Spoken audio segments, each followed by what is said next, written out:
Welcome to Programming for Cultural Heritage. In this lecture, we're going to go over the challenge for the Introduction to Python lecture, which is a challenge focused on looping or iterating through a series of data structures. And so to get started, we're going to take a look at the challenge materials that were provided. And so there's a zip file was provided, and each one of them, inside the zip file are three separate Python files. They're called pret underscore schedule 1, 2, and 3. And so each one of these files represents a different kind of structure of a class schedule, and we're going to try to loop through each one of them. And so the way that we're going to do this is we're going to edit the file and then execute the Python script. And so the way I'm going to do that for this lecture is just a very basic, have the command line open and then have an editor open, edit it in the editor, go back to the command line, execute it again, back and forth. And so to get started, I'm going to open the first one, pret schedule 1, take a look at it in my text editor. And so here we have the first Python file, and it says, okay, so it has a variable. It says all classes equal square brackets, and it looks like a bunch of strings that represent names of classes if you're taking courses at Pratt Institute. And then there's a comment here. It says loop through all the classes and print them out. So that's the challenge for this specific file, is to try to loop through this data structure and print out each one of these class names to the screen. And so to do that, I need to start editing it and execute the script. So let's try to open up a terminal to actually execute the Python script. So I'm going to open the terminal, and then as to actually run the script, I need to be in the same directory. At least I would like to be in the same directory to run the script, to run this pret schedule 1.py. So I'm going to navigate. I know I downloaded it into my downloads folder and unzipped it there. So if I say, where am I? Okay, I can navigate over to my downloads folder. So I'm going to say cd downloads. And then inside there, I know I extracted it to a folder called pret schedule. So I'll say pret, cd pret schedule and hit tab, it'll autocomplete for me. And so I can say ls, and I can see that they're in there, right? Those three files are available there. And so what we're going to do is we're going to say Python 3 and then the name of the file, pret schedule 1.py. So if I run it, nothing happens, right? Because there's nothing really going on in the script. It's just defining a variable and then there's a comment. So if you wanted to make sure you're in the right place, right? So you're running from the correct file, you could add a little print statement here and say, okay, you're in the right place or something like that. So if I save it again, I'll clear the screen and I run this script again, it's printing out that little string that I defined. So I know I'm in the right file, editing the right file. All right, so let's take a look at what's in this file. So we know that from a previous lecture, the introduction lecture, there are these more complicated data structures called lists, and this is an example of that. And we know it's a list because we see the square brackets, right? And so this is, you can have a list of anything, but this specifically is a list of strings, right? So it's a list of strings. Each one of them is separated by a comma, and it's just a bunch of strings representing the names of classes if you were taking a course here. And so what we want to do is print out each one of these to the screen, right? And you could say, okay, that's easy. I know how to do that, right? So you could say print all classes, and then say I want to print the first one is 0, right? Because it's 0 base index, so this would be the first one. So I say square bracket 0. So this is the variable up here, right? And this is the first one in the list. So if I ran this, it worked, right? And so, okay, I could just go through and just duplicate this command over and over and over, and this increase the number each time, right? And so if you did that for all of them in the list, that would kind of technically accomplish what you wanted to do.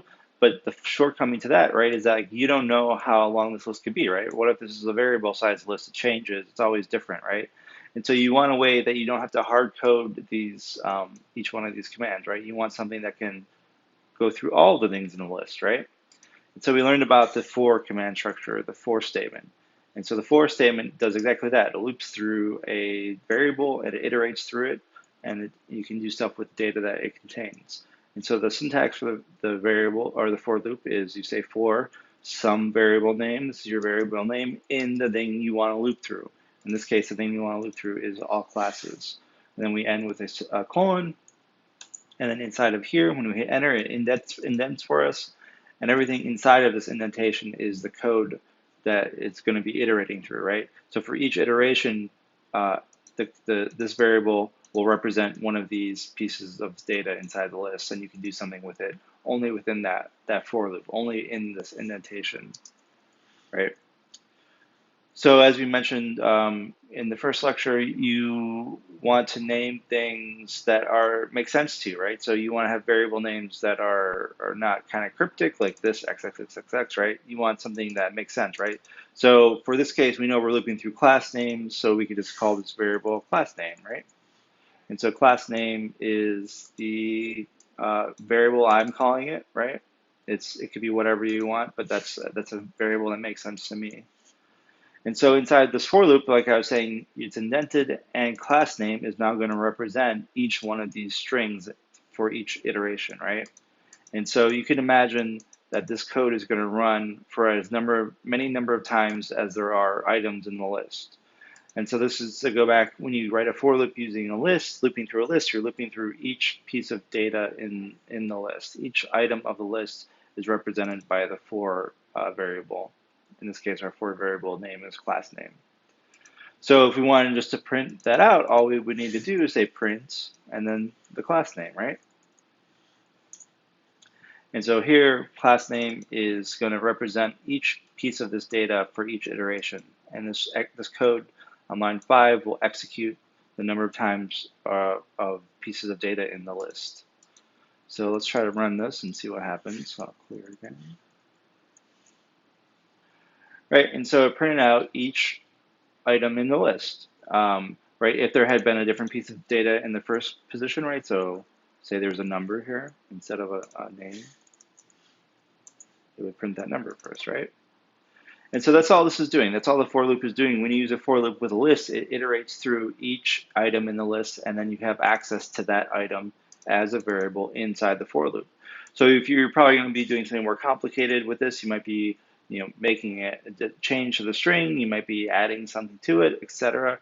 But each time in this iteration, this class name variable is going to represent each piece of data in the list.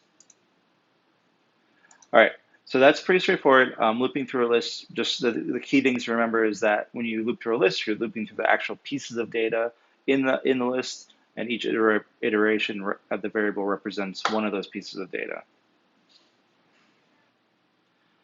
Okay, so that was the first one, Pratt Schedule 1. Let's close it, and we'll take a look at the next one, Pratt Schedule 2. And so automatically we see this is a little different, right? So we have another variable is being defined like before, but it looks different, right? We don't have square brackets, we have curly brackets, so we know off the bat it's a dictionary, not a list. And then we have the comment here, loop through each day in the schedule, and then loop through all the class names and print them out. And so if we remember how a dictionary is structured in Python, it's basically a key value pair. You have the key, which can be a variable. It's defined by you, whatever the key name you want it to be, and then the value. And the value can be, a number, a string. It could be another dictionary, another list, etc. Right? And so in this case, we're going to take a look at what we have defined in our file here.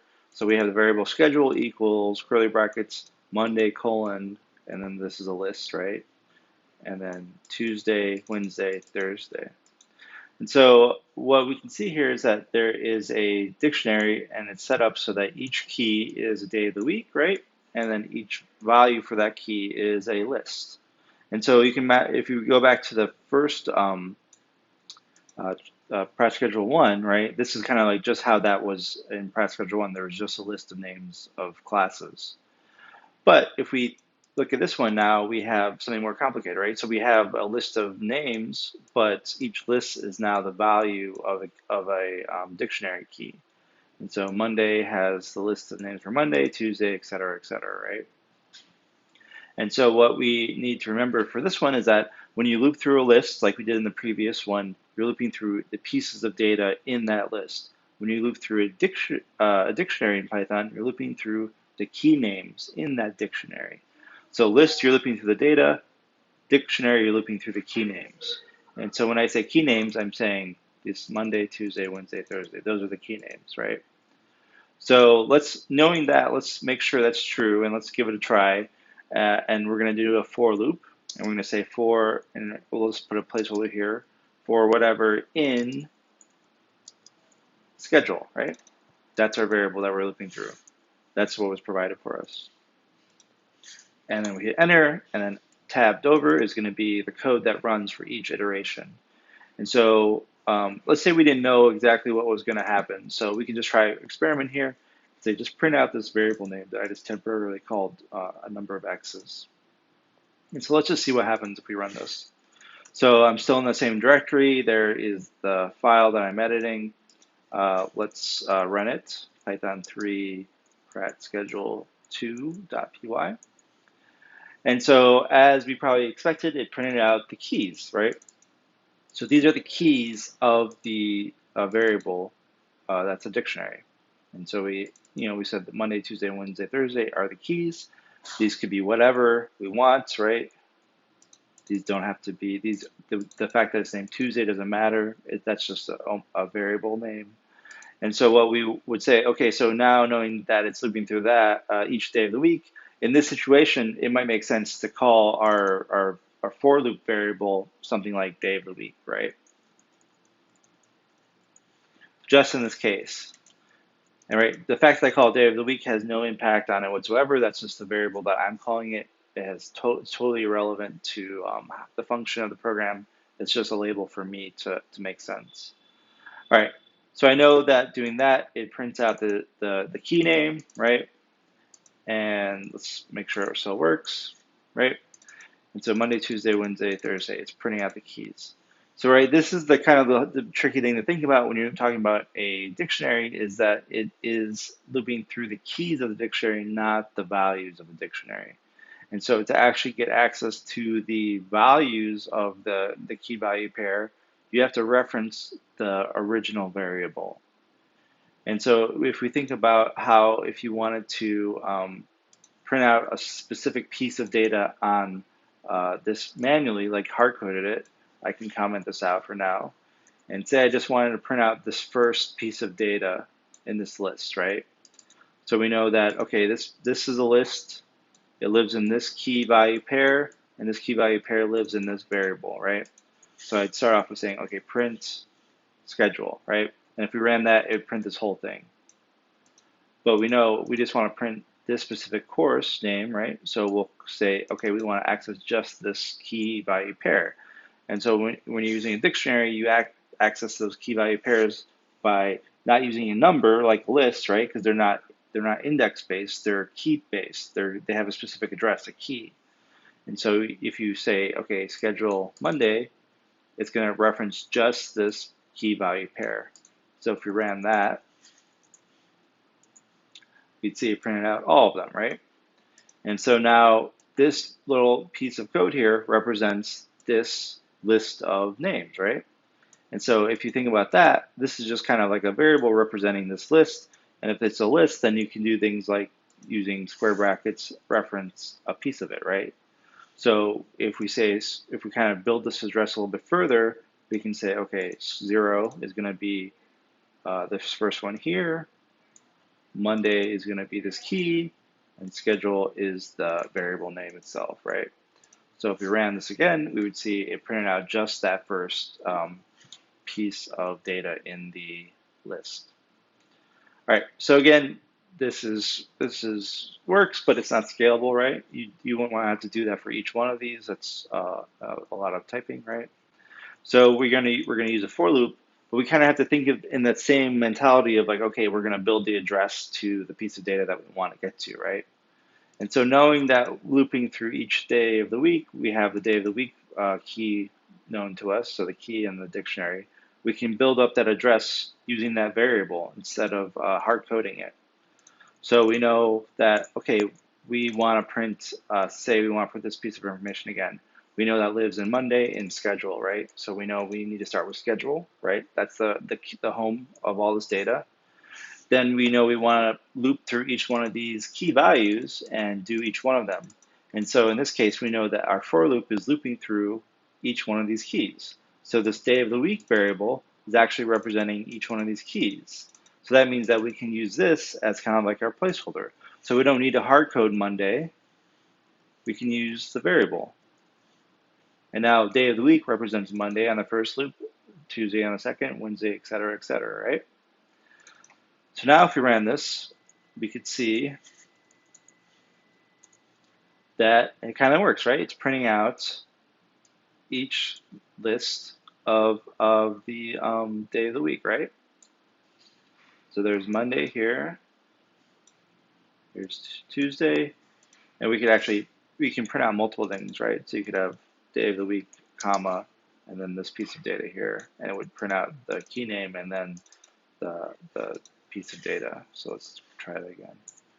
Right, so there's Monday, and here's the list that we use the variable to get to, Tuesday, Wednesday, Thursday, etc. All right, so we know that we can get to the list, and we know that this piece of code here actually represents each one of these in the dictionary, each list in the dictionary. This is a list of dictionaries. Sorry, this is a dictionary of lists. So what we're going to do is, since we know that this piece of code represents each one of those values, we can just use that as how we used it before as like a hard code to put the 0, right? So you could say 0 here, and it would print out only the first one for each iteration, right? Let's try it. Right, so there's the first one there, second one, the second Tuesday, the first one for Tuesday, et cetera, right?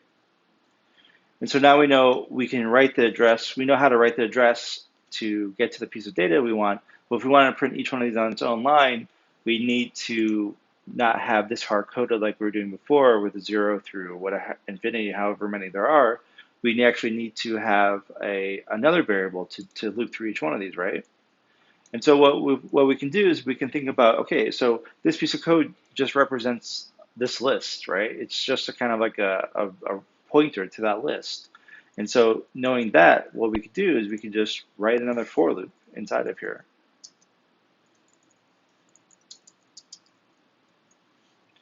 Right? So we are this piece of code is basically a pointer to each one of these lists.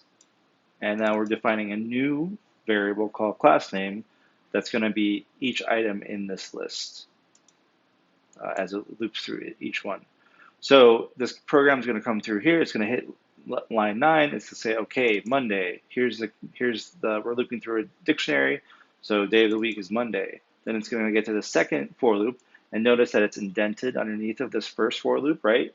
So this for loop is going to be this variable is available to this for loop because it's indented underneath of it and it executes underneath of it, right? And so now day of the week is available to this for loop.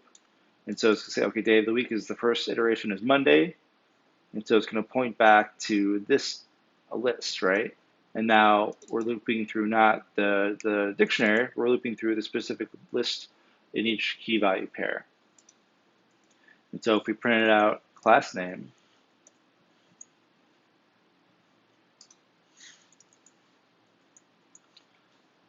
we would be accomplishing our goal, right? So it's going to loop through each one of the days of the week, each key value, and then it's going to loop through the value of that key. And so we can make this a little bit nicer, right? We could say print day of the week as well.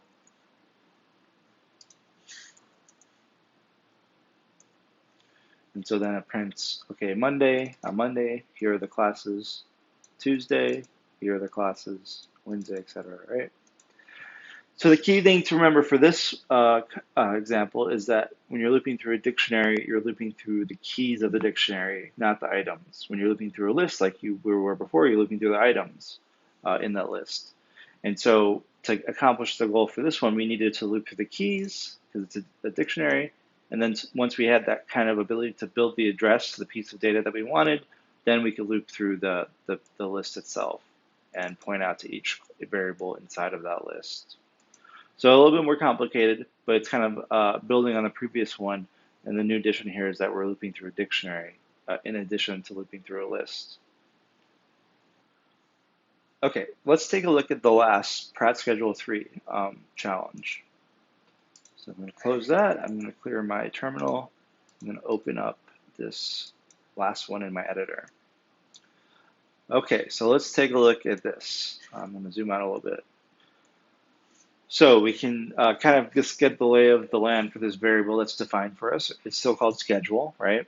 And we can see it's a curly bracket, so we know it's a dictionary. And so if we know it's a dictionary, we expect there to be a key, and there's the key. There's Monday, here's another key, Tuesday, Wednesday. But in the last example, it was the key value pair, and the key was the day of the week, and the value was a list. But if we look here, we can see the key is still day of the week, but the value is not. It's not a list. It is actually another dictionary, right? So if it's another dictionary, that means that it has key value pairs, not just a list of data, like a list of strings. There's actually more keys and more values. So the next level down, we can see that there's numbers, right? So this is a little different. Normally, we've only seen keys that have been strings up to this point, but now you can see that a key can also be a number. And so the keys are the room numbers, and then the value for that key in this dictionary is a list. And inside of that list is a bunch of dictionaries. So each item in this list is actually a dictionary. If you think back to the first one, each item in that first list was a string, but as we know, you can put anything you want into a list. So in this case, it's a list of dictionaries. So we have many levels, right? This is very complicated. There's many kind of hierarchies to this data, and they're all kind of nested in each other. But if you think about how you would model kind of real world data and complex stuff like a class schedule, this kind of makes sense in how it's set up, right?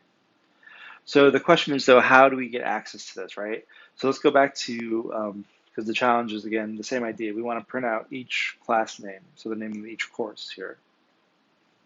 So let's go back to the way we started by kind of just pinpointing one piece of the data manually and seeing if we can write that address out manually, and then start thinking about how we can slot in different variables of our for loops to get to those same places, right? So our goal is, let's try to print out this first course name and this first piece of data. So we know that this course name lives in this dictionary lives in this list lives in this dictionary, and this dictionary lives in this dictionary, right? So we know this everything though lives in schedule. So let's start with that very basic beginning. So print schedule, right? So that would print everything. We don't want to print everything. We know we just want this class, which lives in Monday. So we know if we want to print uh, a specific piece of a dictionary, then we use square brackets and then the name of the key, right? So Monday, square brackets Monday. And that would encompass this entire dictionary, right? All these key value pairs.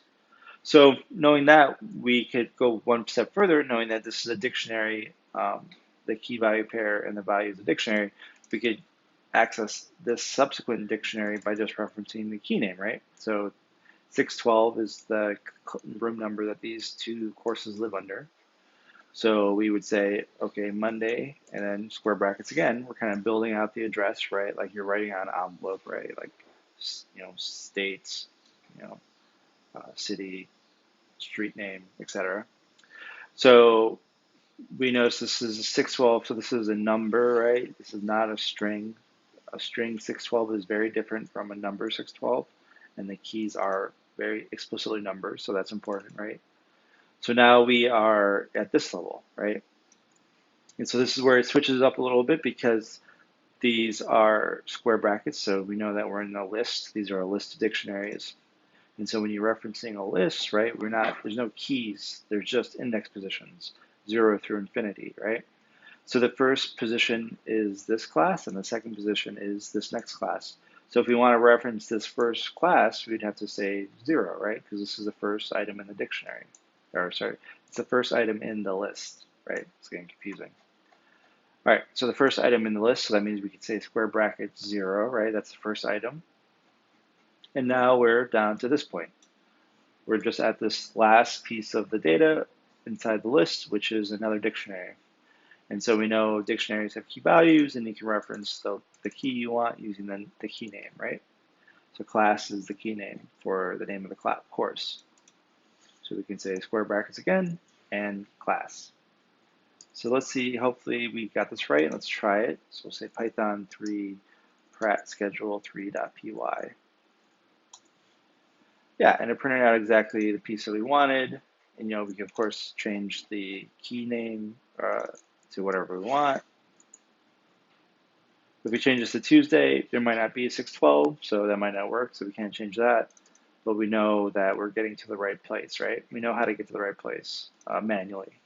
So again, of course, you could go through and write these all out manually for each day, each number, each class number, and then each course, but that's not the goal, right? We want to use for loops to loop through all this automatically, right? So from our previous two examples, we know that we're going to do some nested for loops. So we can just start thinking about, okay, let's replace this stuff, these hard-coded values with variables, right? And so we're going to start off with our first for loop. So we know that we're going to be looping through schedule, and then we know that we're going to be looping through the first level of schedule, which is day of the week, right? Same as last time. So we'll say day of the week, day of week, and that is going to be in schedule, right? And so if we printed this, it would print out Monday, Tuesday, Wednesday, Thursday. So now we could get to the next level, right? Is going to be these room numbers. And so if we wanted to do that, we need to write another for loop. So we're indented and nested for loop. We're going to say for room number in, now we need to make this address, right? So we're going to change this from Monday to day of the week, right? So if we say in schedule, so room number in schedule day of the week. And so now this becomes a variable. It's no longer hard-coded Monday, right? It's now going to be Monday, Tuesday, Wednesday, Thursday for each iteration for each level of the dictionary. So the next level down is these is another dictionary, which is the room numbers, right? And so we're looping through another dictionary. So the room number variable is going to represent just that, the key name, the room number name. In this case, it's a number. And so we could let's try printing this out to make sure everything makes sense. Let's try printing out room number. Right, and so it's just printing out all the different room numbers that we could have. So we know we need to build this one step bigger, right? So if we kind of build on the previous one, we can just say, okay, if we're going to replace this here, we'd say room number hard-coded now has room number as a variable, right? So let's try writing another for loop here. And so now the next level down is now no longer room numbers or day of the week. It's actually the classes, right? The class itself. So we could say for a class in our new kind of variable equipped pointer to the piece of data, right? Let's try printing a class and see what happens.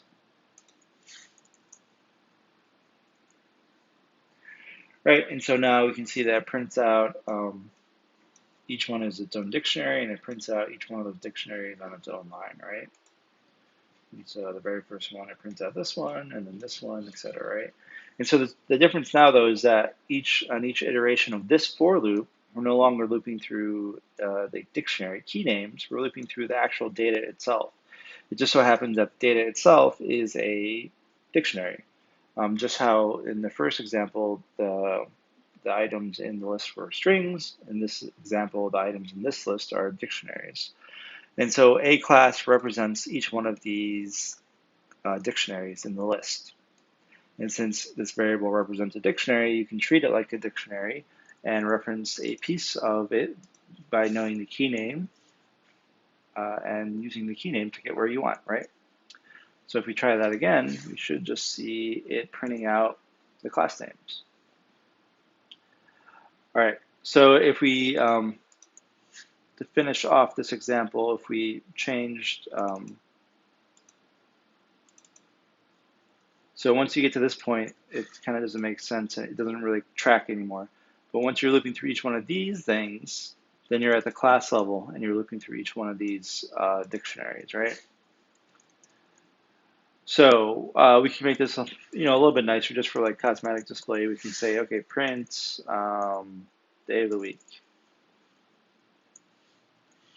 and then print room number, and then it'll print the class last. So if we did that, we'd see, okay, here's Monday, 612, and then the two classes in 612, 611, and the two classes there, et cetera, right? You can even make this a little bit more cosmetically nice for the command line. This is just for decoration, just for kind of like um, making it a little nicer on the command line. You could use these whenever you can combine two strings together, right? So, for example, if you combine a string like whatever something here, and add it to this string, right? Because this is just a key, and the key is a string, so it's a string. If you ran this, you would see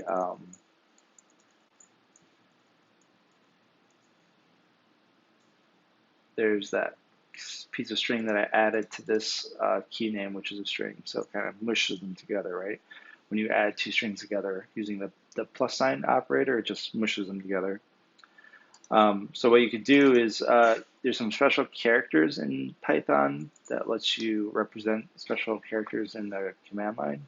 And so one of those is the /t command or /t character, escape character. And so the /t represents a tab. And if you think about like how would you represent a tab character in text, you would have to have something special to represent it. And in Python, the \t represents a tab. Likewise, a \n represents a new line character. So it's like, how would you represent the enter key in a string? You represent it with \n. So say we wanted to make this a little bit like nicer, right? Like a little bit more like a schedule. We could combine a t there, this \t, and to see how that looks, let's run it again. And so now we see that the days of the week are indented. So let's indent the rest of this. So we'll say \t. So we'll have two tabs, right? So there's like day of the week, and then tabbed over is the room number. And let's see if that works. Oh, okay. And it says, oh no, it doesn't work. We got an error. It says cannot concatenate string and int to string. So it's saying on line 170 here. So it's saying I'm trying to add these two tabs to this room number, and it's not working, right? We learned last time you can't add a string to a number, and in this case, the dictionary keys are numbers. So you're trying to add these two things together, and it's like I can't do that. So either we'd have to turn the tab to numbers, which doesn't make sense, or we'd have to turn the room number into a string, not a number. And so if you remember, there's this function called str that turns numbers to strings. And so now if we ran that, we should see it working. Yeah. And the last thing to do would just be add 3 tabs to the class name. So now we have a little bit nicer display here, Monday, the room number, and then the 2 courses that are in that room. Right, so these tabbing, it's really just for cosmetic things, just for this example, right? Just to make it a little bit nicer to display. But the core thing to take away with this challenge is, we're starting to get into a very complicated data structure. But if you break it down to the individual levels and the individual pieces, and you remember the kind of way that those pieces of data behave in a for loop, it should be kind of easier to break it down at those kind of more atomic levels, right? So we know, we're looping through dictionaries. When you loop through a dictionary, you're looping through the keys. And you need to reference the original variable that has those keys in it if you want to get to the value, right?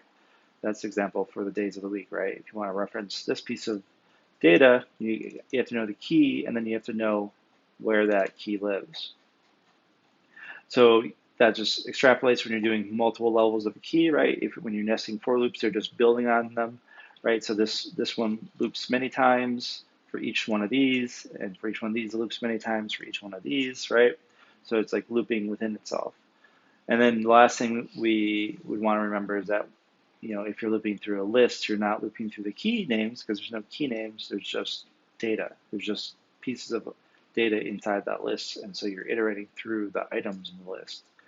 So if you keep track of that, and you can always manually try to like write that address out manually and see if you can get to where you want to go manually, and then start thinking about, okay, how would I replace these with variables in a for loop to loop through that? And so this might seem like a little bit arbitrary or contrived, but if as we get further into working with data, we'll find out that lots of data looks very similar to this. So when we start working with APIs and JSON files, we'll start seeing very similar data structures to this. So then knowing how to work with for loops and looping through data will become super important. All right, until next time, thanks, bye.